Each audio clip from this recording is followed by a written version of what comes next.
No ma'am. नहीं आ रही है। No ma'am. स्क्रीन क्यों नहीं आ रही है? 1 मिनट आनी चाहिए।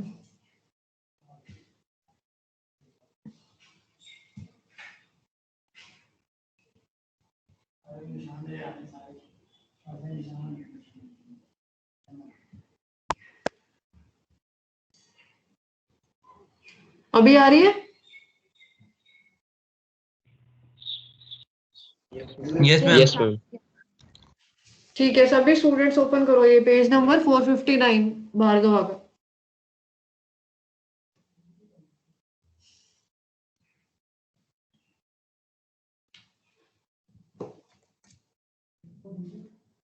So first topic of your first unit, basically your first unit is all about cathode ray oscilloscope, CRO, CRT. आप लोगों ने देखा है अपने स्कूल में जब 11th-12th में एक्सपेरिमेंट करते थे तो आप लोगों ने देखा है CRO कैसा होता है?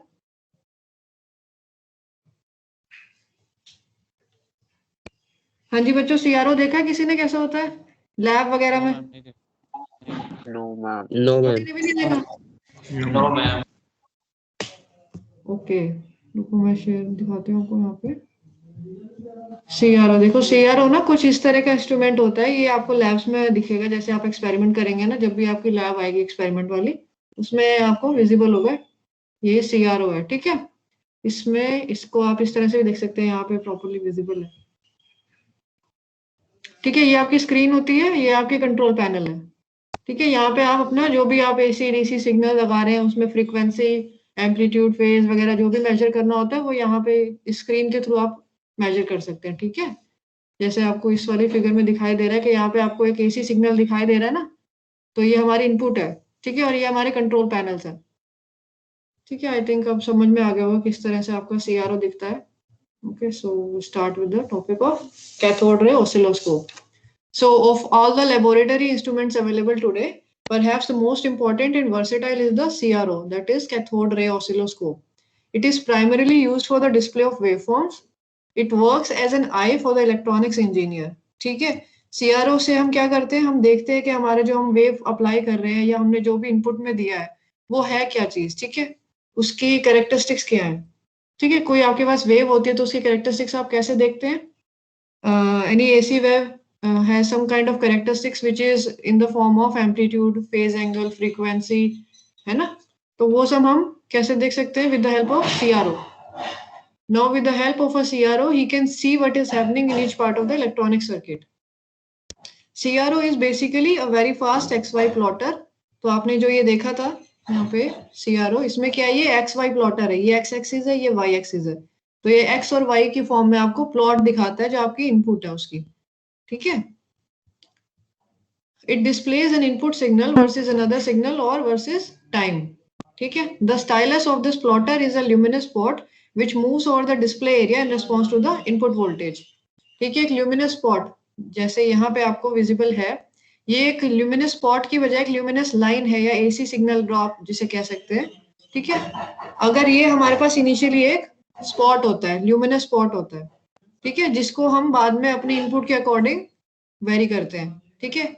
इनिशियली एक ल्यूमिनस स्पॉट था जो बाद में हम जब इनपुट लगाई तो इनपुट के अकॉर्डिंग उसने वेव शो कर दी, ठीक है। जैसे टीवी में क्या होता है, टीवी में भी बहुत सारे ल्यूमिनस स्पॉट्स होते हैं ना, और वो ब्राइट होते हैं, जैसे जैसे आपकी सिग्नल आता है उस हिसाब से, इंटेंसिटी के हिसाब से, कलर के हिसाब से वो वेरी करते हैं ना। इसी तरह से CRO जो होता है उसमें भी इसी तरह से एक ल्यूमिनस स्पॉट होता है जो मूव करता है डिस्प्ले में in response to the input voltage. The heart of oscilloscope, और स्कोप जो आपका CRO है उसको शॉर्ट फॉर्म में ऑसिलोस्कोप या स्कोप भी बोल देते हैं, इज अ CRT। तो ये जो आपका CRO है इसका हार्ट क्या है? CRT, cathode ray tube. बच्चे ये ऑडियो किसकी ऑन है? उसको ऑफ करो पहले।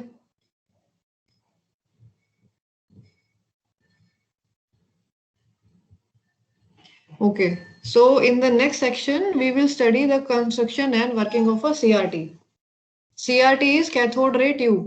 In figure 14.20, they have shown the CRT with its control circuit. A CRT is essentially consisting of 3 basic components. So this is the diagram or schematic of a CRT, cathode ray tube. ठीक है, तो ये आपका glass envelope है ठीक है, ये H से आपका हीटर है जो यहाँ पे आपको दिखाया गया है। K is your cathode, this part is your cathode, ठीक है। G is your control grid, A1 A2 A3, ठीक है, ये आपकी एक्सेलरेटिंग एंड फोकसिंग एनोड है।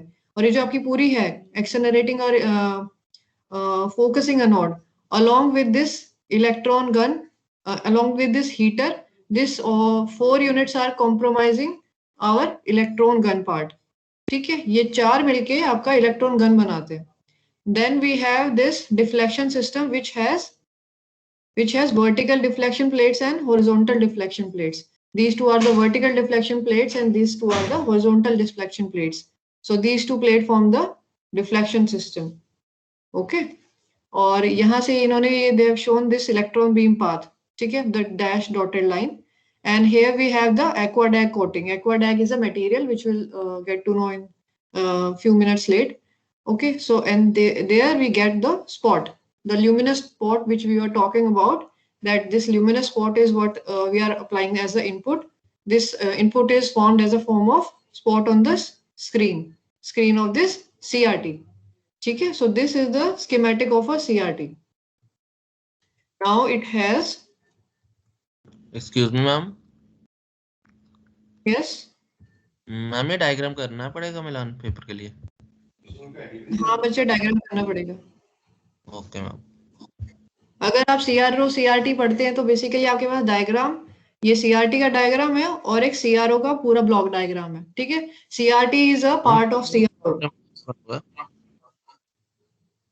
आवाज कट गई आपकी, क्या कह रहे हो? CRO का डायग्राम कहाँ पे है? वो तो बुक में कौन से पेज पे है? अभी नीचे आएगा, तसल्ली रखो, ये देखो नीचे आएगा यहाँ पे आगे की यूनिट्स में, ठीक है। ये CRO का ब्लॉक डायग्राम है, ठीक है। यहाँ पे आपका CRT होती है, it is a part of CRO, ठीक है। तो पहले हम लोग CRT पढ़ेंगे, then will move to the CRO part. Excuse me ma'am,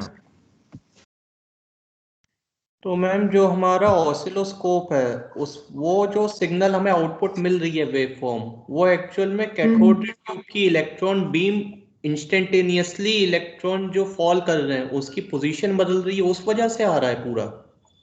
बिल्कुल बिल्कुल।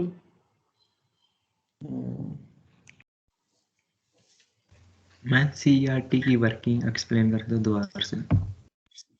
अभी वर्किंग तो शुरू ही नहीं हुई। हाँ जी, आप एक काम करो, Was that wave representing locus of that luminous spot? बच्चे रिपीट करो क्या कह रहे हो? Ma'am, I was saying, was that wave representing the locus of that luminous spot? Yes, that luminant path is all what we are getting as the input, ठीक है। If we are applying some kind of Ma'am, AC frequency, हाँ बोलो। Ma'am, I didn't understand why did we get that luminous spot? How did we get that luminous spot? अभी वो आगे आएगा, एक बार go through होगा, तो शुरू ही हुआ है ना। और डाउट्स जैसे जैसे आते हैं ना, हम लोग एंड में लेंगे उसको, लेक्चर के लास्ट 5-10 मिनट्स में लेंगे, ठीक है। नहीं तो ऐसे क्लास बीच में, ठीक है, इंटरप्शन होता है ना बीच में। चलो ऑडियो ऑफ कर दो Isha. Yes, ma'am. Okay, so where were we? So we were on this schematic diagram of CRT, ठीक है। First we have the electron gun assembly, ठीक है। ये जो आपका electron gun part है, first they are explaining what is this electron gun. Now this electron gun, it produces a sharply focused beam of electrons accelerated to a very high velocity, ठीक है। Function क्या है electron gun का? ये produce करेगा एक sharply focused beam of electrons, ठीक है, which is accelerated with a very high velocity, ठीक है। यहाँ से आपके इलेक्ट्रॉन्स निकलेंगे, ठीक है, इलेक्ट्रॉन बीम से, और ये आपकी पूरी एक गन असेंबली है, ठीक है। Second is the deflection system. This deflection system deflects the electrons both in the horizontal and vertical planes electrostatically, ठीक है। और टीवी ट्यूब्स जो होते हैं उसमें मैग्नेटिकली होता है, उसको आप छोड़ दीजिए। CRO में ये इलेक्ट्रोस्टैटिकली होती है, मतलब with the help of a voltage, ठीक है, in accordance with the waveform to be displayed, ठीक है। जैसे हमें वेवफॉर्म डिस्प्ले करनी है उसके हिसाब से हम डिफ्लेक्शन सिस्टम यूज करते हैं, ठीक है। डिफ्लेक्शन सिस्टम में जो ये आपके वर्टिकल और हॉरिजॉन्टल डिफ्लेक्शन प्लेट्स हैं, इनको हम मूव करते हैं अपनी रिक्वायरमेंट के हिसाब से, या जो हमारा इनपुट हो रहा है उसको हम कैसे देखना चाह रहे हैं, ठीक है। एक्स और वाई एक्सिस पे जो प्लॉट होती है हमारी इनपुट, उसको हम किस तरह से विजुअलाइज करना चाह रहे हैं, ठीक है, उसके लिए हम ये डिफ्लेक्शन प्लेट्स यूज करते हैं, ठीक है, और इनका कंट्रोल हमारे हाथ में होता है, ठीक है। Then is the fluorescent screen upon which the beam of electrons impinges to produce a spot of visible light, ठीक है। ये आपकी फ्लोरोसेंट स्क्रीन होगी, ठीक है। यहाँ पे आपका जो स्पॉट होगा या जो भी आपकी इलेक्ट्रॉन बीम फोकस होगी वो एक स्पॉट फॉर्म करेगी, ठीक है। तो वो सारी जो आपको विजिबल होता है स्क्रीन के ऊपर, जो मैं अभी आपको स्क्रीन में सीआरओ पे दिखाया था, वो आपका एक फ्लोरोसेंट स्क्रीन पे विजिबल होता है, ठीक है। तो बेसिकली आप सीआरटी को 3 मेन पार्ट में डिवाइड करते हैं। First is the electron gun assembly, second one is the deflection system, and third one is the fluorescent screen, ठीक है। These 3 essential components of a CRT are put inside a highly evacuated funnel-shaped glass envelope, ठीक है। Highly evacuated in the sense इसके अंदर vacuum होता है, इसके अंदर कुछ और नहीं होता है, ठीक है। और फनल शेप इसकी ग्लास एनवेलप की इन्होंने शेप बताई है, फनल शेप है ना, इस तरह से जो ये है। और the large end of this tube is coated on the inside with a phosphor material. This material fluoresces when high velocity electrons strike it, converting the energy of electrons into visible light. ठीक है, आप लोगों ने 11th-12th में पढ़ा होगा, जैसे हम लोग जैसे हमारे पास एक वर्क फंक्शन हमने टर्म पढ़ी थी, तो क्या होता है, इलेक्ट्रॉन्स पे अगर हम उसको एक्साइट करते हैं तो वो एनर्जी किसकी फॉर्म में एमिट करते हैं, लाइट की फॉर्म में, कुछ मटेरियल्स, ठीक है। कुछ मटेरियल हीट की फॉर्म में एनर्जी उसको आउटपुट में देते हैं, और कुछ मटेरियल्स उसको लाइट की फॉर्म में देते हैं, ठीक है। तो हम यहाँ पे कोटिंग जो करते हैं वो उन मटेरियल्स ही करते हैं जो एक्साइटेशन की वजह से जो एनर्जी रिलीज होगी वो विजुअल फॉर्म में होगी rather than हीट, ठीक है। Hence the name fluorescent screen. Now, depending upon the phosphor material used in the fluorescent screen, it is possible to have either green, orange or white light. ठीक है, वो material पे depend करता है। कुछ material जो है आपकी एक्साइटेशन के बाद ग्रीन लाइट एमिट करते हैं, कुछ आपके व्हाइट करते हैं, कुछ ऑरेंज करते हैं, डिफरेंट होते हैं, ठीक है। वो depending upon the work function, wavelength and all, ठीक है। उसकी डेप्थ में जाने की जरूरत है, but you can very the screen of your CR depending upon the coating on the inside of the CRT, ठीक है। When the electron beam strikes the screen, besides giving out visible light, secondary emission electrons are also released, ठीक है। तो आपका जब excitation होगी तो वो सिर्फ लाइट की फॉर्म में नहीं होगी, कुछ पार्ट उस एक्साइटेशन का हीट की फॉर्म, सेकेंडरी इलेक्ट्रॉन्स की फॉर्म में भी रिलीज होता है, ठीक है। These electrons are collected by the conductive coating deposited on the inside surface of the glass bulb. ये जो हम एक्वाडैक कोटिंग कर रहे थे, ये जो होती है, इसका फंक्शन यहाँ पर अभी आ रहा है, इन्होंने बताया। इसका काम क्या होता है, जो इलेक्ट्रॉन्स रिलीज हुए, जो सेकेंडरी इलेक्ट्रॉन्स रिलीज हुए हैं ड्यू टू एक्साइटेशन, वो कलेक्ट होते हैं inside surface of this CRT, जिसको हम कोट करते हैं एक्वस सॉल्यूशन ऑफ ग्रेफाइट से, जिसका नाम एक्वाडैक है, ठीक है। Aqueous solution of graphite is known as aquadag and it is coated on the inside of this glass bulb to collect all the secondary electrons which were emitted due to excitation of cathode, ठीक है। This is electrically connected to the final anode as shown in figure 14.20. इसको भी हम electrically यहाँ से anode से connect करते हैं, जो एक्वाडैक है, ठीक है। तो अभी ये आपको बता रहा है कि बेसिकली आपका ये जो सीआरटी इसका स्कीमेटिक ये है किस तरह से, इसके अंदर क्या क्या इसके पार्ट्स हैं और क्या कैसे वो वर्क कर रहे हैं, ठीक है। The electron gun gets its name because it fires electrons at a very high speed like a gun which fires high speed bullets, ठीक है। गन क्यों कह रहा है, क्योंकि जैसे गन से बुलेट निकलती है, उसी तरह से जो आपका ये इलेक्ट्रॉन गन वाला पार्ट है, इसमें कैथोड जहाँ पे होता है, यहाँ से इलेक्ट्रॉन्स एमिट होते हैं, ठीक है। That is why we call it as electron gun assembly, ठीक है। ऑल्दो असेंबली के अंदर ये आपकी जो फोकसिंग और एक्सेलरेटिंग एनोड्स है ये भी आ गई है, लेकिन जो ये वाला पार्ट है, ठीक है, जो इतना पार्ट है, ये है बेसिकली जो इलेक्ट्रॉन गन है, ठीक है। यहाँ से आपके इलेक्ट्रॉन बीम जो या जो ई बीम जिसे हम कहते हैं वो रिलीज होती है, ठीक है। Electrons are emitted from the indirectly heated cathode, this is the cathode, के से जो इन्होंने रिप्रेजेंट किया है ये पार्ट कैथोड है, ठीक है। ये आपका हीटर है, डायरेक्ट कॉन्टेक्ट में नहीं है, ये हीटर इसको कैथोड को हीट करता है, ठीक है। द कंट्रोल, और इस कैथोड में से आपके इलेक्ट्रॉन्स निकलते हैं। The control grid is a nickel cylinder surrounding the cathode. It has a small hole in the far end opposite the cathode. The only way the emitted electrons can get past this grid is through this small hole. ठीक है, यहाँ पे जैसे आपको दिखाया गया ये जो ग्रिड है इसके आगे फ्रंट पे एक छोटा सा होल होता है, तो जो आपके इलेक्ट्रॉन्स एमिट हो रहे हैं कैथोड से वो सिर्फ इस होल के थ्रू पास करते हैं। ठीक है, वो डिफ्लेक्ट जो होते हैं वो नहीं जाते, सिर्फ उसको एक तरह से फोकस कर देता है ये, सिर्फ इस पाथ देके, एक छोटा सा होल पाथ देके जो इलेक्ट्रॉन्स है वो यहाँ से रिलीज होंगे। ठीक है,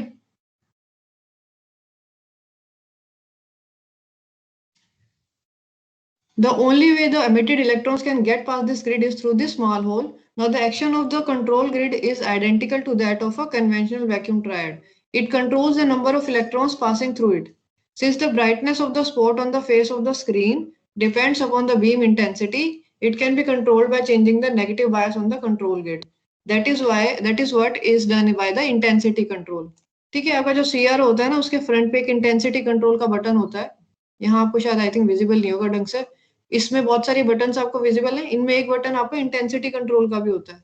ठीक है, तो वो इंटेंसिटी कंट्रोल आपकी कहाँ से हो रही है, कैसे हो रही है, इससे कंट्रोल हो रही है, जो ये ग्रिड है ना जी ये कंट्रोल कर रही है। अगर आप इसको वेरी करेंगे तो ये होल का जो है, होल का जो साइज है वो छोटा बड़ा होता है। ठीक है, जिसकी वजह से आपका जो इंटेंसिटी वो इंक्रीज और डिक्रीज हो जाती है। इंटेंसिटी कैसे इंक्रीज डिक्रीज होगी, जितनी ज्यादा इलेक्ट्रॉन बीम आपकी इंटेंस होगी या जितना बड़ा आपका जो होल होगा, ठीक है, उतनी ज्यादा आपके पास यहाँ पे ल्यूमिनस स्पॉट हाईली इंटेंसिफाइड होगा। जैसे जैसे ये आपका जो होल है छोटा होता रहेगा तो आपकी क्या होगा, यहाँ पे इंटेंसिटी भी कम होती जाएगी। ठीक है, क्योंकि less number of electrons will get pass this grid. ठीक है, and because of that the intensity at this point will be reduced.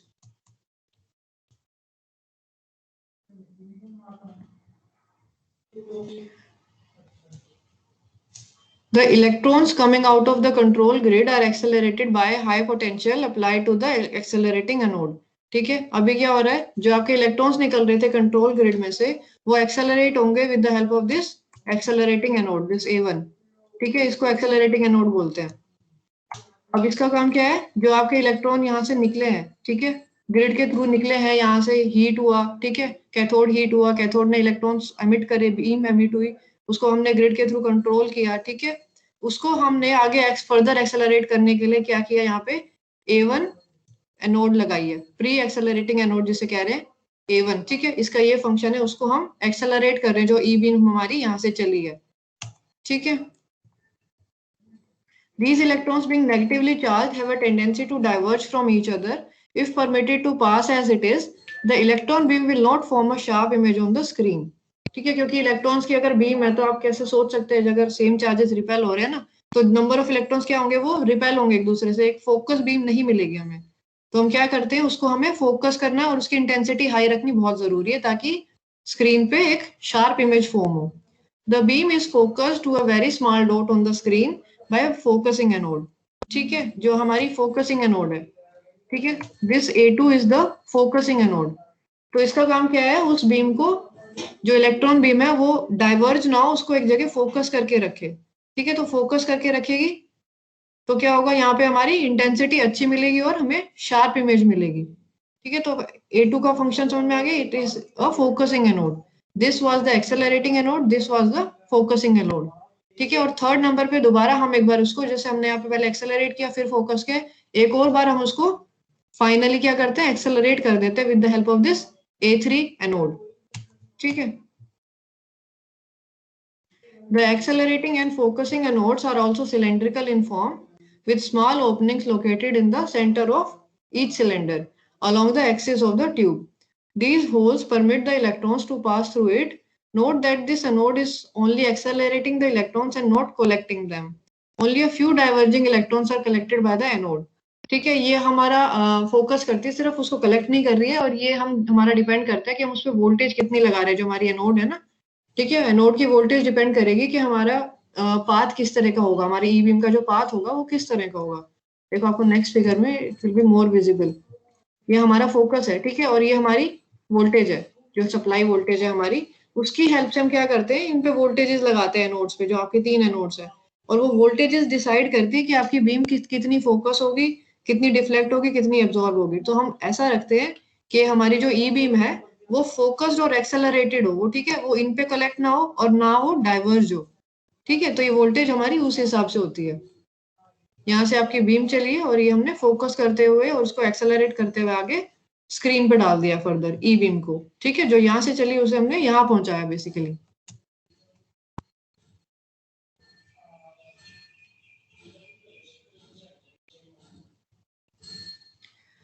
The focusing anode is given a slightly lower potential than the accelerating anode. Because of the difference in potential, the equipotential surface between the two cylinders form a shape of a convex lens. ठीक है, यहाँ पे हमारा focusing जो accelerating anode है ना, उसकी voltage में डिफरेंस रहता है, ठीक है, जिसकी वजह से एक ये लेंस की फॉर्मेशन हो जाती है, जिसे हम कह रहे हैं ना, ये यहाँ पे क्या रहा है, फोकसिंग एनोड क्या बन रहा है, convex lens type of structure बन जाता है, ठीक है। और ये जो हमारा ये इस तरह का वोल्टेज डिफरेंस की वजह से जो स्ट्रक्चर बनता है, ठीक है, ये हमारा हेल्प करता है उसको बीम को फोकस करने में। जैसे आपको यहाँ पे विजिबल होगा क्या हो रहा है, ये बीम थोड़ी थोड़ी डाइवर्ज होती जा रही है, ठीक है। लेकिन जब ये हमारे इस तरह का स्ट्रक्चर बना तो ये फोकसिंग एनोड की वजह से क्या हुआ, अगेन इट इज फोकस्ड और कंसंट्रेटेड टू ईच अदर, ठीक है। यहाँ पे डाइवर्ज हुई, यहाँ पे दोबारा कंसंट्रेट हुई है, ठीक है। तो ये इसने आपको बताया कि ये फोकसिंग एनोड का इस तरह से फंक्शन हुआ, जैसे हमने इनमें दो डिफरेंट वोल्टेजेस अप्लाई करी, ठीक है।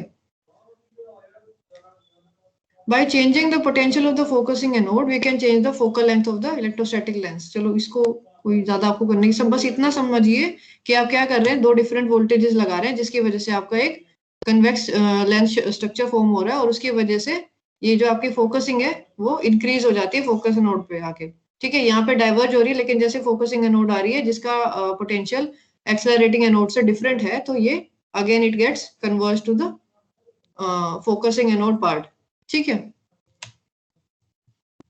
The electron gun emits a very narrow, focused, highly accelerated E-beam. This beam then passes through the deflection system consisting of two pairs of parallel plates, as shown in figure 14.20. The Y deflection plates, also called the vertical deflection plates, are placed horizontally in the tube. ठीक है, ये आपकी दो plates इन्होंने दिखाई है। एक बार आपका क्या हुआ, यहाँ से आपके ये तीन पार्ट आपने पढ़ लिए। अब इसके बाद नेक्स्ट क्या आता है आपका डिफ्लेक्शन सिस्टम। इसमें आपके पास दो आपके पास वर्टिकल और हॉरिजॉन्टल डिफ्लेक्शन प्लेट्स आ रही हैं। First is your vertical deflection plate, then is the horizontal deflection plate, ठीक है।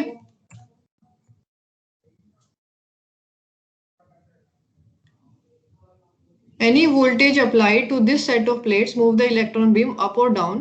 The bright spot on the screen will move along the y-axis. ठीक है, ये अभी क्या कर रहा है, वर्टिकल जो प्लेट है उसकी बात कर रहा है। जैसे आप वर्टिकल प्लेट पे अपनी वोल्टेज लगाते हैं, उस हिसाब से जो आपकी ई बीम है वो अप और डाउन मूव करती है। जैसे नाम से दिख रहा है वर्टिकल प्लेट है, तो वो बीम को वर्टिकली मूव कर दिया, इधर it will move it towards the upward direction और it will move towards the downward direction, ठीक है। The X deflection plate or the horizontal deflection plates are kept vertically. Any voltage applied to this set of plates moves the spot on the screen to the left or right along the x-axis. ठीक है, तो horizontal plate का काम क्या हुआ, जो आपका spot है, luminous spot है, वो आपका move करेगा x in the left or right direction, that is along the x-axis. और जो आपकी vertical plate है वो कैसे move करेगी along the वो beam को कैसे move करवाएगी along the y direction, that is it will move the e-beam or the luminous spot towards upside or downside, ठीक है। If no voltage is applied externally to either set of plates, the spot should be located at the center of the screen, ठीक है।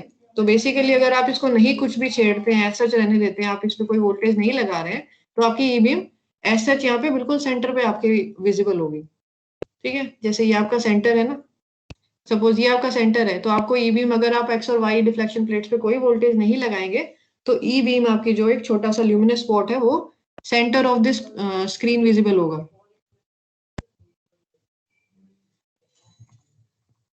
और अगर आप suppose यहाँ पे vertical और हॉरिजॉन्टल प्लेट्स पे आप कुछ वोल्टेजेस लगाते हैं, तो वो या तो इस पे अप साइड और डाउन साइड मूव करेगा या फिर लेफ्ट और राइट मूव करेगा, ठीक है। Ma'am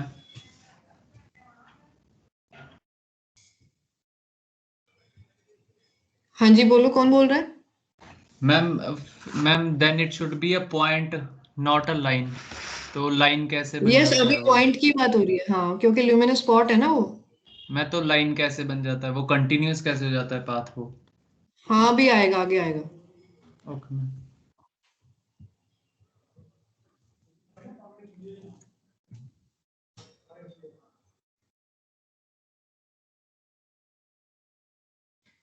Okay, now before we see how a CRT is used in a CRO to display waveforms, there is one important point to be noted. अभी तक हमने क्या पढ़ा है कि हमारा CRT जो कैथोड रे ट्यूब है वो कैसे वर्क कर रही है. अब इसको हम इम्प्लीमेंट कैसे कर रहे हैं CRO के अंदर, वो हम आगे पढ़ेंगे. ठीक है. In figure 14.20, okay, 14.20 में schematic है. In figure 14.20, the accelerating anodes and the deflection plates are very close to the ground potential. The cathode is given a negative potential equal to the accelerating voltage. This is done to avoid higher voltage shock. ये चलो इसको पढ़ने की जरूरत नहीं है, वैसे बता रहा है आपको. ठीक है, मूव करते हैं इस पे. How a CRO displays waveform.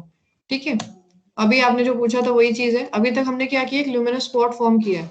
ठीक है, अभी हम वेव कि आप जैसा इनपुट सिग्नल लगा रहे हैं वो आपको विजिबल कैसे होगा, जैसे हम कह रहे हैं कि पूरी लाइन या AC सिग्नल या DC सिग्नल जो भी है, ठीक है, वो कैसे फॉर्म हो रहा है, वो यहाँ पर आ रहा है. If we apply a DC voltage to the horizontal deflection plate, the spot moves either to the left or to the right. ठीक है, जैसे ये देखो, आप सपोज करो आपने यहाँ पे DC वोल्टेज लगाई है. ठीक है, ये आपकी हॉरिजॉन्टल प्लेट्स है H1 और H2. अब इन पे आप कुछ वोल्टेज लगाते हैं तो वो जो आपका ल्यूमिनस स्पॉट है that will move either to the left or to the right. ठीक है, if plate H1 is positive, ठीक है, relative to plate H2, the spot moves to the left.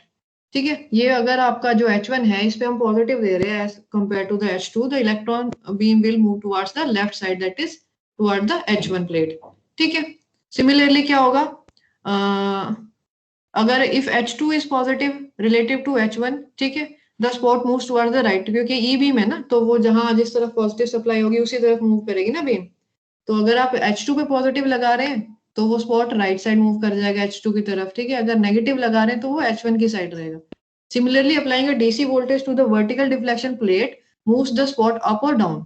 If voltages are applied to both the set of plates together, it is possible to place the spot anywhere on the screen. ठीक है, ये चीज तो समझ आ गई होगी कि हमारे पास दो डिफ्लेक्शन प्लेट्स हैं, दो तरह की, और उनमें भी दो अलग अलग प्लेट्स हैं. तो उन चार प्लेट्स की वजह से हम क्या कर सकते हैं, अपने स्पॉट को पोजीशन कर सकते हैं स्क्रीन पे कहीं पे भी. ठीक है, X1, X2 और Y1, Y2 चार हमारे पास पोजीशन आ जाएंगे, तो हम उसको प्लेस कर सकते हैं अपनी वोल्टेज लगा के H1, H2 और Y1, Y2 पे. ठीक है, let us see how the spot moves on the screen if we apply an AC voltage.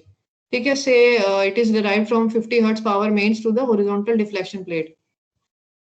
अब ये क्या कह रहा है कि सपोज आपने अभी तक आपने क्या किया था, कुछ नहीं, ऐसे आपने कोई AC सिग्नल नहीं लगाया. सपोज अब आप क्या कर रहे हो, एक AC सिग्नल लगा रहे हो जिसकी फ्रीक्वेंसी 50 हर्ट्ज है, जैसे जो आपकी घरों में सप्लाई आती है उसकी 50 हर्ट्ज होती है ना. तो सपोज आपने हॉरिजॉन्टल डिफ्लेक्शन प्लेट पे अप्लाई करी.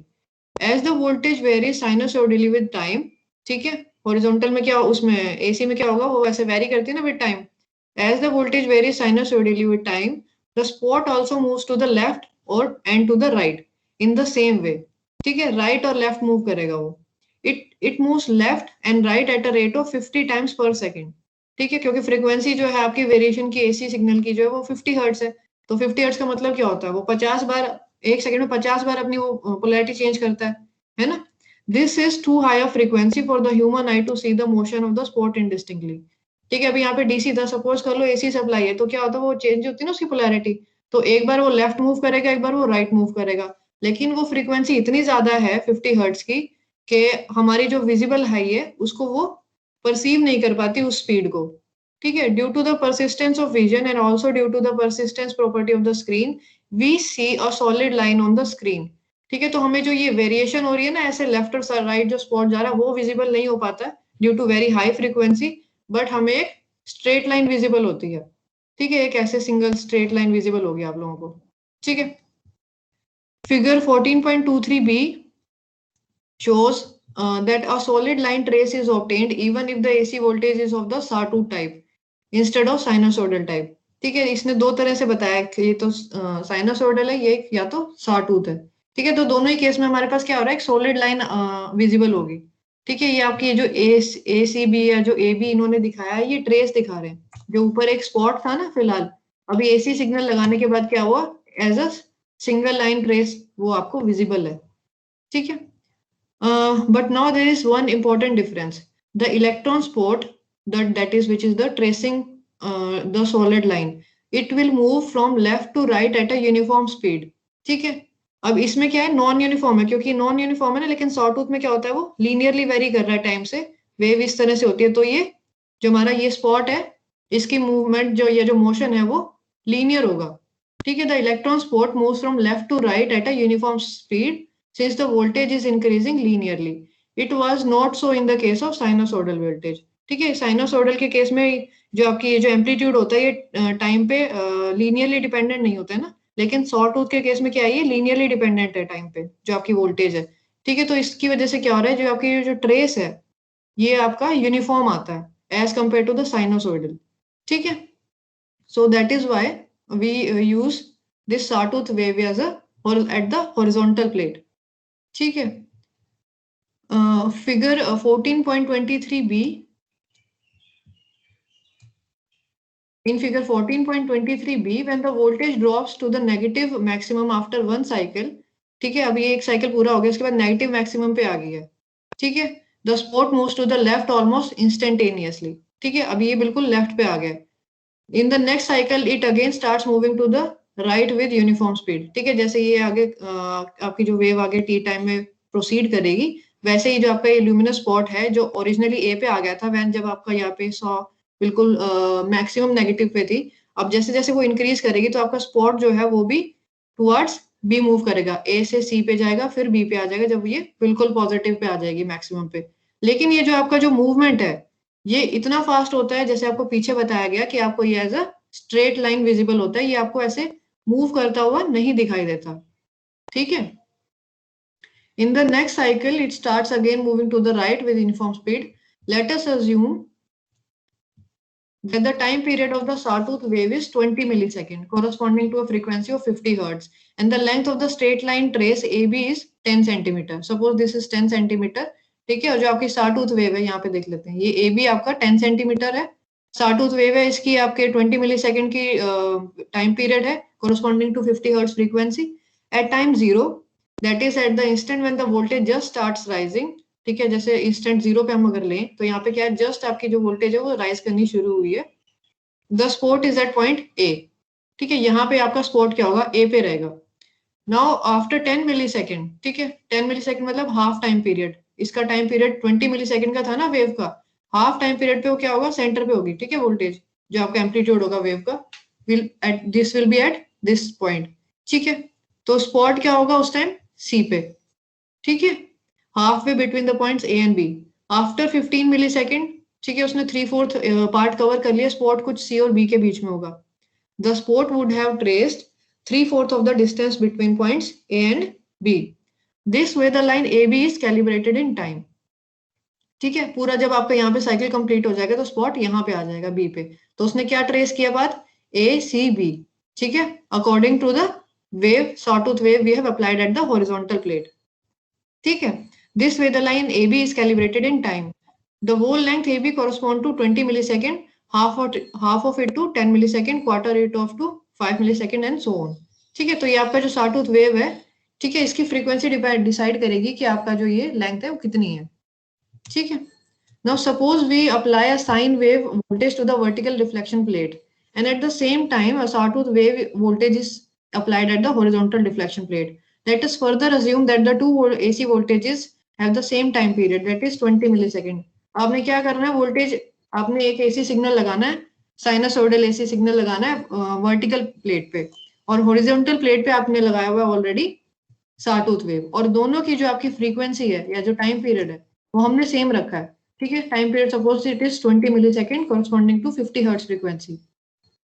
Now the trace obtained on the screen is shown in figure 14.24, ठीक है। ये आपको जैसे कह रहे थे कि वो किस तरह से आएगी वेव, तो ये यहाँ पे विजिबल हो रहा है, ठीक है। ये 14.24 फिगर है, display of sine wave on the CRO when both horizontal and vertical input waves are 50 hertz frequency. तो इसको हम एक बार पढ़ते हैं, छोटा कर देते हैं तो यहाँ से स्क्रीन विजिबल है ना सबको, यहाँ से रीड कर पा रहे हैं, कोई दिक्कत तो नहीं है, ज्यादा छोटा तो नहीं लग रहा बच्चों, छोटा तो नहीं लग रहा, जूम कर लो प्लीज। ठीक है, यस मैम, थोड़ा बहुत छोटा लग रहा है। एक्चुअली क्या है ना, ये मैं साथ साथ ही जैसे आपको बता रही हूँ यहाँ पे, तो मैं ये दिखाना चाह रही हूँ, इसलिए मैंने इसको छोटा किया है, ठीक है।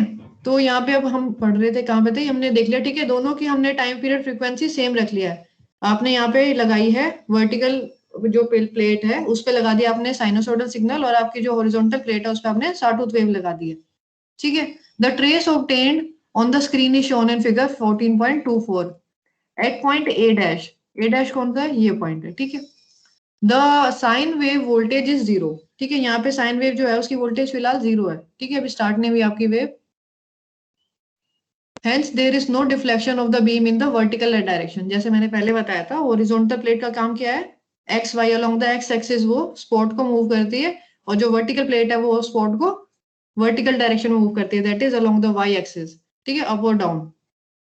तो लेकिन यहाँ पे अब हमारे पास इनिशियली a डैश पॉइंट पे क्या है, कोई वोल्टेज नहीं है, ठीक है, तो क्या होगा, आपका स्पॉट यही होगा, वो ऊपर नीचे कहीं भी मूव नहीं करेगा, फिलहाल वो स्पॉट a पॉइंट पे, ठीक है। The horizontal deflection plate, the horizontal deflection plates or X plates have a maximum negative voltage. Hence the spot moves to the extreme left at point B, ठीक है। अभी यहाँ पे आपके पास मैक्सिमम है, ठीक है, यहाँ पे साटूथ वेव में भी 0 पॉइंट था तो ये एक्सट्रीम लेफ्ट पे था, ठीक है। अब क्या हुआ, एट पॉइंट बी, अब बी पॉइंट पे देखो, the spot moves up since the sine wave has a positive value. At the same time it moves horizontally to the right since the sawtooth wave voltage is now less negative, ठीक है। अब B dash पे देखो, यहाँ पे इसकी voltage suppose आपका B dash point यहाँ पर है,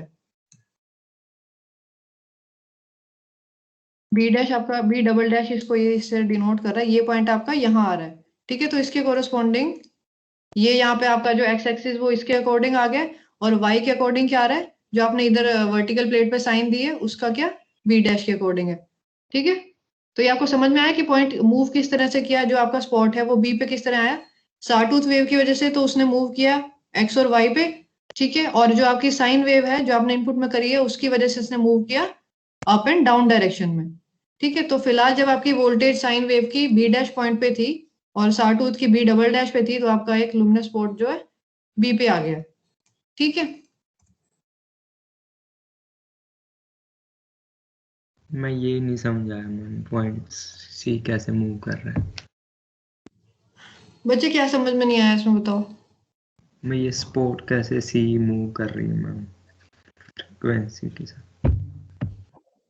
देखो आपके पास दो डिफ्लेक्शन प्लेट थी, ठीक है, एक हॉरिजॉन्टल थी एक वर्टिकल थी। वर्टिकल प्लेट का काम क्या था, स्पॉट को अप साइड या down side that is vertically move करवाना, ठीक है। और जो आपकी हॉरिजॉन्टल प्लेट थी उसका काम क्या था, स्पॉट को लेफ्ट या राइट मूव करवाना। तो आप क्या कर सकते थे, उन दो प्लेट्स को यूज करके आप अपने स्पॉट को स्क्रीन में किसी भी पॉइंट पे पॉइंट कर सकते थे। x1 x डायरेक्शन में आपका हॉरिजॉन्टल प्लेट से वो मूव करता, और y डायरेक्शन में वो इसकी वजह से मूव करता, ठीक है। तो आपका क्या हो रहा है, अब इन दो की जो आपकी वैल्यूज होगी, जो आपने इनपुट पे अप्लाई किया है हॉरिजॉन्टल और वर्टिकल प्लेट के पे, उसकी वजह से आपका जो स्पॉट है वो एक्स और वाई डायरेक्शन में मूव कर रहा है, ठीक है। फिलहाल ए पॉइंट पे क्या था, यहाँ पे ए पॉइंट पे हॉरिजॉन्टल वे जो आपने अप्लाई करी थी, साटूथ वेव अप्लाई करी थी, ठीक है, वो डबल डैश फिलहाल वो 0 है, तो उसके कोरस्पॉन्डिंग आपका पॉइंट क्या आ रहा है यहाँ पे। और वोल्टेज आपकी जो साइनोसॉइडल सिग्नल जो आपने वर्टिकल प्लेट पे अप्लाई किया था वो भी फिलहाल 0 है, तो उसके कोरस्पॉन्डिंग क्या आ रहा है यहाँ पे, ये पॉइंट। नाउ अगर आप उसको बी पे देखें, आपकी जो साटूथ वेव है वो यहाँ पहुंच चुकी है, ठीक है, उसका एम्पलीट्यूड, और जो आपकी साइनोसॉइडल वेव है उसका एम्पलीट्यूड फिलहाल यहाँ है, तो उसके कोरस्पॉन्डिंग जो आपका स्पॉट बनेगा वो कहाँ बनेगा, बी के कोरस्पॉन्डिंग यहाँ एक्स वाई डायरेक्शन में यहाँ पे आ जाएगा, और एक्स डायरेक्शन में यहाँ हो जाएगा corresponding to this B double dash point, ठीक है। तो इससे क्या कर रहे हैं, दो आपने वेव्स लगाई हैं उसकी वजह से आप स्पॉट को एक्स और वाई डायरेक्शन में मूव करवा रहे हो, ठीक है, समझ आ गया। यस ठीक है, वैसे बीच बीच में मत पूछा करो, उसके एंड में पूछना, क्योंकि ऐसे फिर वो क्लास पूरी डिस्टर्ब होती है। चलो, at point B the spot moves up since the sine wave has a positive value. At the same time it moves horizontally to the right since the sawtooth wave voltage is now less negative, ठीक है, less negative मतलब positive side move करने लगी है ना, वो cycle शुरू हो गया उसका। At point C both the voltages have zero magnitude.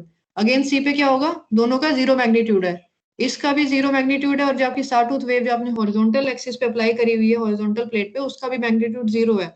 तो कोरस्पॉन्डिंगली आपका जो पॉइंट फॉर्म होगा वो यहाँ पर आ रहा है, जो ठीक है सी के कॉरस्पॉन्डिंग वाई सी के कोरस्पॉन्डिंग, सी डैश के कोरस्पॉन्डिंग जो आपका एक्स एक्सिस है वो इधर आ रहा है, वाई एक्सिस है वो यहाँ आ रहा है, और सी डबल डैश के कोरस्पॉन्डिंग जो आपका एक्स और एक्स एक्सिस पे पॉइंट मूव कर रहा है वो यहाँ आ रहा है। तो आपका बेसिकली सी पॉइंट बन रहा है सी डबल डैश और सी डैश से। We can get the figure displayed on the screen by considering the resultant displacement of the E-beam at different instants of time. ठीक है, तो आपका जो ABCDE है, ये जो स्क्रीन पे फॉर्मेशन हो रही है ABCDE, ये कोरस्पॉन्ड किसको कर रही है? A कोरस्पॉन्ड करता है A dash and A double dash को, B कोरस्पॉन्ड करता है B dash and B double dash को, C कोरस्पॉन्ड करता है C dash and C double dash को। सिमिलरली जो आपका D है और E है वो किसको कोरस्पॉन्ड कर रहे हैं? E dash and E double dash को। ठीक है, to further illustrate how CRO displays waveform, let us suppose that the frequency of sawtooth wave is reduced to 25 Hz, while that of sine wave is maintained at 50 Hz. Now the time period of sawtooth wave is 40 millisecond.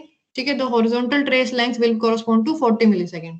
अगर आप इसकी जो time period है उसको change कर दोगे, sawtooth वाले को जो हॉरिजॉन्टल एक्सिस पे है उसको चेंज करोगे तो कोरस्पॉन्डिंगली आपकी जो स्ट्रेट लाइन हमें ओरिजिनली मिल रही थी उसका टाइम पीरियड भी चेंज हो जाएगा। ठीक है, तो हॉरिजॉन्टल ट्रेस लेंथ जो आपने यहाँ देखी थी, ये हॉरिजॉन्टल ट्रेस लेंथ जो ए बी है वो डिपेंड करती है ना इस पे कि आपका इस सॉटूथ वेव का टाइम पीरियड क्या है। ठीक है, अगर आप इसको चेंज करोगे तो ये आपकी जो ट्रेस लेंथ है ये भी चेंज हो जाएगी। इनिशियली हमने जब 25 ली थी तो इन्होंने माना था 20 मिली सेकेंड का। ठीक है, अब इन 50 पे 50 हर्ट्ज पे इन्होंने कहा था कि सपोज आपका 20 मिली सेकेंड का जो आपका वो है ट्रेस लेंथ है। अब अगर इन्होंने सपोज 25 हर्ट्ज आप ले लो तो ये कह रहा है कि it will correspond to 40 millisecond. ठीक है, और इसकी ट्रेस लेंथ उसी हिसाब से वेरी हो जाती है। ठीक है, during this time the sine wave goes through 2 complete cycles. This causes 2 sine waves to be traced on the screen. When the sawtooth wave is applied to the horizontal deflection plate, the x-axis on the screen may be taken to represent time. ठीक है, तो basically हम क्या कर रहे हैं, हम sawtooth wave को एक्स एक्सिस पे लगाते हैं जिससे हमारे पास एक टाइम पीरियड रिप्रेजेंटेशन आ जाती है। ठीक है, for this reason the sawtooth wave voltage is called time based voltage. तो हमें ये तो पता है कि अगर हम किसी सिग्नल को प्लॉट करना चाहते हैं तो उसके करस्पॉन्डिंग हमें उस पर वोल्टेज लगानी पड़ेगी। ठीक है, प्लेट्स पे, लेकिन हम एक्स एक्सिस पे या जो आपकी हॉरिजॉन्टल प्लेट है उस पे हम साइन वेव क्यों नहीं लगाते और ये सॉटूथ वेव क्यों लगाते हैं? आपको समझ में आया? उसका रीजन यहाँ पे था, इन्होंने बताया था ना, यहाँ पे हमने साइन वेव लगाई है, यहाँ सॉटूथ लगाई है, लेकिन साइन वेव में क्या होता था, ये आपका टाइम के रिस्पेक्ट में जो एम्पलीट्यूड है वो नॉन लीनियर है, जबकि सॉटूथ में टाइम के रिस्पेक्ट में आपका जो एम्पलीट्यूड है वो लीनियर होता है। तो आपका ये जो ट्रेस बनता है ये यूनिफॉर्म बनता है, इसलिए हम सॉटूथ वेव लगाते हैं हॉरिजॉन्टल एक्सिस पे। ठीक है, और उसकी जो आपकी फ्रीक्वेंसी है, जो सॉटूथ वेव की फ्रीक्वेंसी आप लगाओगे उस पर डिपेंड करेगा आपका जो टाइम इंटरवल है। ठीक है, तो ये एक तरह से आपका एक बेस क्रिएट करता है, रेफरेंस जिसे कहते हैं time period, time based voltage. An ideal time based voltage would have been that the one having wave shape showing in figure 14.25a. ठीक है, ओरिजिनली आपकी सॉटूथ वेव इस तरह से होनी चाहिए। However, in practice, the time based generator in the CRO produces a wave shape shown in figure 14.25b. ठीक है, ये क्या कह रहा है, जैसे आपने अभी तो फिलहाल CRT पढ़ा है, CRT is a part of CRO। ठीक है, आपने ब्लॉक डायग्राम में देखा था, दिखाते हैं दोबारा, ये पूरा आपका स्ट्रक्चर है CRO का। ठीक है, इस CRO का एक पार्ट है CRT। ठीक है, और इसमें जो CRT पार्ट है उसके अंदर टाइम बेस्ड जनरेटर है। तो बेसिकली जो टाइम बेस्ड जनरेटर है ना, this is nothing else but this sawtooth wave generator. अब ये कह रहा है जो ओरिजिनल या जो हम आइडियल केस लेते हैं, in that case the ideal sawtooth wave should be like something like this. ठीक है, लेकिन ओरिजिनली हमारे पास होता क्या, प्रैक्टिकली इस तरह की वेव जनरेट कर पाता है वो। ठीक है, जो कि एक आइडियल सॉटूथ वेव से डिफरेंट है। ठीक है, it takes a little time for the voltage to fall from maximum positive to maximum negative. Initially आप क्या देखोगे, आइडियली केस में मैक्सिमम पॉजिटिव से मैक्सिमम नेगेटिव में जाने में उसका टाइम इंटरवल 0 होना चाहिए, लेकिन प्रैक्टिकल केस में क्या होता है, ये 0 नहीं होता। It takes some time to fall from maximum positive to maximum negative, and that time is known as flyback और रीट्रेस टाइम। ठीक है, since the time based voltage has a finite flyback period, the display of the waveform is a little distorted. ठीक है, बिल्कुल इस तरह से आने की बजाय ना थोड़ी सी डिस्टॉर्टेड होती है। बच्चे कुछ कह रहे थे, हाँ सुनीता बोलो।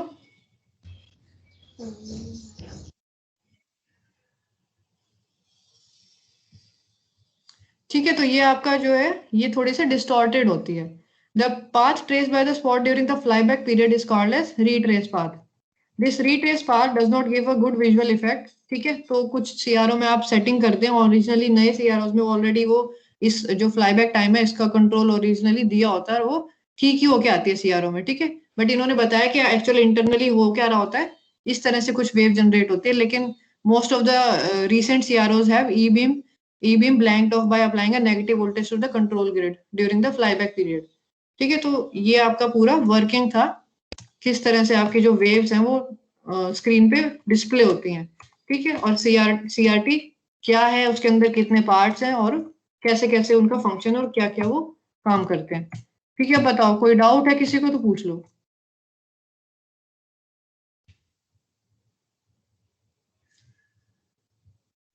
मैम अभी हम पे लिखा था कि 2 साइन वेव फॉर्म्स ट्रेस होंगी स्क्रीन पे। हम 2 कैसे होंगे? दो बच्चे वो ये कह रहा है कि अगर आपने फ्रीक्वेंसी दोनों की चेंज रखी है या टाइम पीरियड अलग रखा है, वो यहाँ पे था आई थिंक।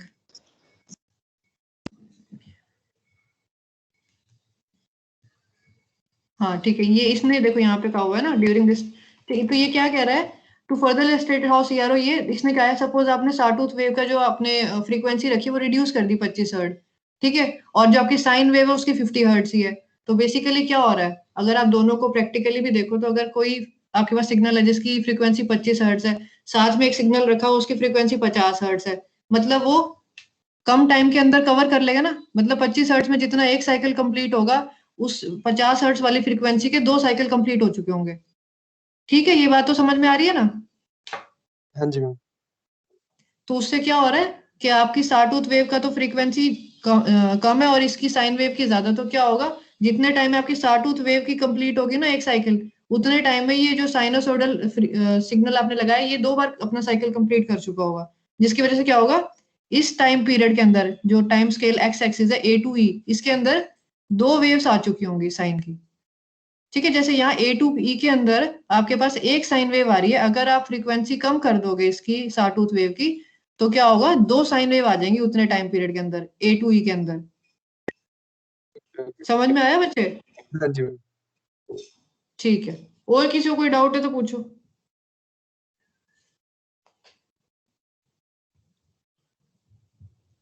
मैम हमें इलेक्ट्रॉन बीम को एक्सेलरेट करने की जरूरत क्यों पड़ती है? बच्चे देखो, आप इनिशियली इसने क्या दिखाया था आपकी, इसमें आपको देखो विजिबल होगा। इनिशियली क्या हुआ, कैथोड से आपके इलेक्ट्रॉन बीम एमिट हुई, ग्रिड लगा के हमने उसको एक जगह फोकस कर लिया। अब जैसे जैसे आप इसको मूव फॉरवर्ड करोगे तो क्या होता है, इलेक्ट्रॉन स्कैटर करते जाते हैं ना, क्योंकि वो सेम चार्जेस है, रिपेल हो रहे हैं, तो स्कैटर होते जाते हैं। तो उसको फोकस और एक्सेलरेट एक साथ करते हैं। ठीक है, क्योंकि कुछ अगर आप उसको एक्सेलरेट और फोकस साथ साथ नहीं करोगे ना, तो उसकी इंटेंसिटी स्क्रीन पे कम आएगी। तो हमें फोकसिंग और एक्सेलरेशन दोनों करनी पड़ती है, खाली फोकसिंग से वो उसकी इंटेंसिटी उतनी स्क्रीन पे नहीं आ पाती। Okay ma'am. और कोई किसी बच्चों को कोई डाउट हो तो पूछो। सीआरओ आपका जैसे अभी मैं आई थिंक मैं लैब में, मेरे फोन में अगर होता तो मैं आपको दिखा देती, सामने लैब है ना उसमें रखा हुआ है। तो मे बी नेक्स्ट क्लास में आप लोगों को मैं एक बार दिखा दूंगी फोन की स्क्रीन से कि सीआरओ कैसे दिखता है। ठीक है, ऑन करके दिखा दूंगी। और बताओ किसी को कोई डाउट हो तो, नहीं तो फिर अटेंडेंस लेते हैं। आज की क्लास में यही टॉपिक करना था हमने, नेक्स्ट क्लास में हम लोग ब्लॉक डायग्राम पढ़ेंगे। मैं थोड़ी सी मैं any speed student who has any kind of doubt? मैं थोड़ी स्पीड में स्लो रख थोड़ी स्पीड, ओके ठीक है, कम। कम कर लेंगे। ठीक है, और कोई डाउट भाई, किसी को कोई डाउट हो या कोई सजेशन हो कि मैम ऐसे कर लो? Excuse me ma'am. हाँ बच्चे बोलो, कौन बोल रहा है? कार। मैम आपने वो बताया था कि कन्वेक्स लेंस और जैसी फॉर्मेशन हो रही है, वो प्लीज एक बार पॉइंट एक्सप्लेन कर दो ओके, डायग्राम में। ठीक है, इसमें क्या है, इसमें आपको डेप्थ में जाने की जरूरत नहीं है, बस इन्होंने थोड़ा सा आपको ये समझाया कि ये हो क्यों रहा है और कैसे हो रहा है।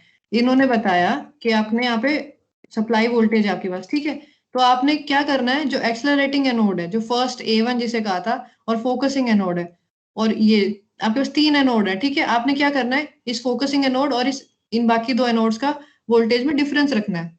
ठीक है, वोल्टेज में डिफरेंस रखोगे तो क्या होगा बेसिकली, जैसे आप जो आपकी बीम है, बीम पैटर्न हमने पढ़े, आई थिंक शायद आप लोगों ने पढ़े होंगे। जैसे बीम पैटर्न है वो हम इलेक्ट्रिक या मैग्नेटिक फील्ड की वजह से हम उसको चेंज करते हैं ना पैटर्न को, जितनी जितनी वोल्टेज लगाते हैं, जितना हम फील्ड रखते हैं, उस हिसाब से हमने देखा कि इलेक्ट्रॉन बीम का पैटर्न चेंज होता था। तो ये क्या होता है, अगर आप दो डिफरेंट वोल्टेजेस लगा दोगे ना इन दो बीम्स, इन दो एनोड्स पे, तो क्या होगा, ये पैटर्न जो होता है ई बीम का, ये चेंज हो जाता है। ठीक है, उसकी वजह से ये फोकसिंग होती है। ये आपने जैसे एनोड दिखा रहा है ना, ऐसा कुछ लेंस लूंस कुछ नहीं बनता यहाँ पे, ये बस आपको समझाने के लिए है कि बीम आपकी फोकस किस तरह से हो रही है। जो कन्वेक्स लेंस होता है वो फोकसिंग का काम करता है ना, तो ये आपको समझाने के लिए है कि अगर आप दो अलग अलग पोटेंशियल इन पे अप्लाई करोगे, फोकसिंग एनोड पे और एक्सेलरेटिंग एनोड पे, तो आपकी फोकसिंग किस तरह से होगी। एक एनोड, एक लेंस का स्ट्रक्चर फॉर्म होगा बीच में। तो बेसिकली स्ट्रक्चर, प्रैक्टिकली कोई स्ट्रक्चर फॉर्म नहीं हो रहा है, बट ये फोकस किस तरह से हो रहा है उसको समझाने के लिए है कि आपका ये जो इलेक्ट्रोस्टैटिक लेंस बन रहा है, बनता है ऐसे लेंस लूंस नहीं कुछ बन रहा। ठीक है, जस्ट फोकस इमेजिनरी है, इमेजिनरी है, इमेजिनरी है। ठीक है, ये यहाँ पे आपकी बीम यहाँ से थोड़ी सी स्कैटर हुई, लेकिन आपने इमेजिन कर लिया कि यहाँ पे कोई कन्वेक्स लेंस बन गया, जिसकी वजह से अगेन ये बीम आपकी कन्वर्ज हो गई है। ठीक है, सेम यहाँ पे दिखाया कि जैसे जैसे ये ऐसे यहाँ पे स्कैटर्ड है, लेकिन जब वो एंटर कर रही है तो वो कन्वर्ज होके बाहर निकल रही है। तो ये लेंस एक तरह से इमेजिनरी है, बट ये आपको समझाने के लिए कि आप दो अलग पोटेंशियल लगाते हो तो इस तरह से इसका बीम पैटर्न फॉर्म हो जाता है। ठीक है, एक्सक्यूज मी मैम, एक और डाउट है मैम। हाँ बच्चे डायग्राम में आपने जो H1 और H2 वाला बोला था कि पॉजिटिव, एक ज्यादा पॉजिटिव होगा तो उसकी तरफ डॉट इंक्लाइन हो जाता है प्लेट्स में। हाँ हाँ, तो अब दोनों प्लेट्स के हम एक चार्जेस जैसे डिफरेंट कैसे कर सकते हैं? वो जैसे प्लेट्स ऐसे वो कैपेसिटर्स ही है ना बेसिकली। तो हाँ, आप एक तरह से कह सकते हो दो डिफरेंट प्लेट हैं। ठीक है, उस पर अलग अलग वोल्टेज लगाओगे। जैसे आपका ये वाला पार्ट है, ठीक है, यहाँ से देख लो, अगर H1 पे ज्यादा पॉजिटिव पोटेंशियल है एज कम्पेयर टू H2, तो बीम इस तरफ मूव हो जाएगी, चार्जेस अपोजिट चार्ज अट्रैक्ट होंगे। मैं वही पूछ रही हूँ कि H1 H2 का मतलब एक ज्यादा कैसे हो सकता है, क्योंकि पोटेंशियल तो सेम लगा ना। नहीं, वो यहाँ पे नहीं ना लगा रहे बच्चे। जैसे यहाँ पे आप देखो, यहाँ पे नेगेटिव पार्ट इसका बैटरी का जो नेगेटिव पार्ट है वो H2 प्लेट पे कनेक्टेड है। ठीक है, पॉजिटिव पार्ट H1 प्लेट पे कनेक्टेड है, तो पोटेंशियल डिफरेंस है ना दोनों में। यस मैम, तो एक ज्यादा तो क्यों होगा तो दोनों वो मूव कर रहा है बीम को। दोनों इक्वल और अपोजिट होने चाहिए ना। इक्वल अपोजिट कैसे होंगे बच्चे, यहाँ पे आपने सप्लाई दे रखी है ना उसको। अच्छा, है ना, सप्लाई दे रखी है। अच्छा, मतलब बेसिकली हाँ जी, एक और स्टूडेंट को बीम वाला नहीं। बीम क्या कह रहे हो मैम? हम तो एसी में डिस्कस कर रहे हैं ना। क्या कह रहे हो बच्चे, एसी में क्या डिस्कस कर रहे हैं? ये हम सारा सिनेरियो एसी में डिस्कस कर रहे हैं, तभी डिफरेंस आ रहा है। अभी फिलहाल जो आप पूछ रहे हो ना डिफ्लेक्शन कैसे रही, वो फिलहाल डीसी से समझाया हुआ आपको। वो ठीक तो है, यहाँ पे डीसी में तो इक्विवेलेंट अपोजिट ही रहेंगे हमेशा। नहीं, इक्वल अपोजिट कैसे रहेंगे? मतलब या फिर तो राइट वाला जो जैसे हम पोलैरिटी चेंज करेंगे एक अच्छा, वो आप ये कह रहे हो कि यहाँ पे, अच्छा हाँ, तो फिर यहाँ पॉजिटिव हो गया ना। सपोज H1 प्लेट पे पॉजिटिव है, यहाँ नेगेटिव है, तो वो इलेक्ट्रॉन्स किस तरफ मूव करेंगे, पॉजिटिव प्लेट की साइड जाएंगे ना। हाँ जी, वो तो ठीक है, पर एसी में तो वैसे भी चेंज हो जाएगा ना। हाँ, तो एसी में क्या हो रहा है, एसी में ये दिखा रहा है ना कि डिफ्लेक्ट कर रहा है, ये पोलैरिटी चेंज हो, एक बार वो इधर जाएगा, एक बार वो इधर जाएगा। हाँ जी, हाँ जी, है ना। चलो जल्दी, क्लास हो चुके हैं, 25 तक थी, अब तुम लोग मेरे को एक्स्ट्रा बांध रहे हो। चलो बताओ और क्या डाउट है, फटाफट पूछो। एक बच्चा और बोल रहा था अभी, कुछ क्वेश्चन पूछ रहा था, कौन था? मैम वो मैंने पूछना था, वो एनोड फोकसिंग योगिन, एनोड। जसक्रीत, हाँ बोलो क्या कह रहे थे? मैम वो फोकसिंग एनोड पे जो वोल्टेजेस हैं जिसकी वजह से फोकस हो रहा है, मतलब ऐसा वो डिफरेंट वोल्टेज है ना फोकसिंग एनोड और उस पे एक्सेलरेटिंग एनोड पे। हाँ, तो वो वोल्टेजेस इस तरीके से भी डिफरेंट है कि मतलब जैसे इलेक्ट्रिक फील्ड फोकसिंग एनोड वाले रीजन में एक डायरेक्शन में है और जो एक्सेलरेटिंग एनोड में दूसरे डायरेक्शन में है, तो इसलिए वो कन्वर्ज हो रही है ना। बच्चे वो डिफरेंट ऐसे जैसे हम लोग अप्लाई करते हैं ना, यहाँ पे एक मिनट दिखाती हूँ। Excuse ma'am, Yes, ma'am please. हमें डाउट नहीं तो हम लीव कर दें मैम। डाउट्स क्या कह रहे हो बच्चे? बोला मैम अगर डाउट नहीं तो लीव कर दे मैम, नेक्स्ट क्लास भी है। अच्छा एक काम करो, डाउट है ना ट्यूट में ले लेना, ठीक है? बाकी बच्चे इकट्ठे सबको मैं लीव करवाती हूँ क्योंकि टाइम हो गया ना नेक्स्ट। जिनको डाउट नहीं है वो लीव कर सकते हैं क्या, क्योंकि नेक्स्ट क्लास भी है अभी हम। इकट्ठे ही करो। नहीं इकट्ठे ही करो, कोई बात नहीं। डाउट आप फिर अब ट्यूट में ले लेना इकट्ठे, ठीक है? मैम अटेंडेंस ले लिया? अटेंडेंस रुको मैं डाउनलोड कर देती हूँ। हाँ यस मैम।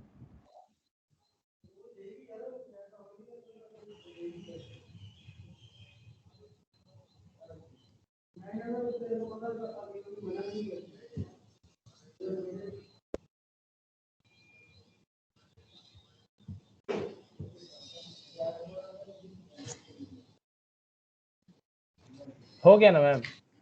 अटेंडेंस आ गई है, आप लोग लीव कर सकते हैं।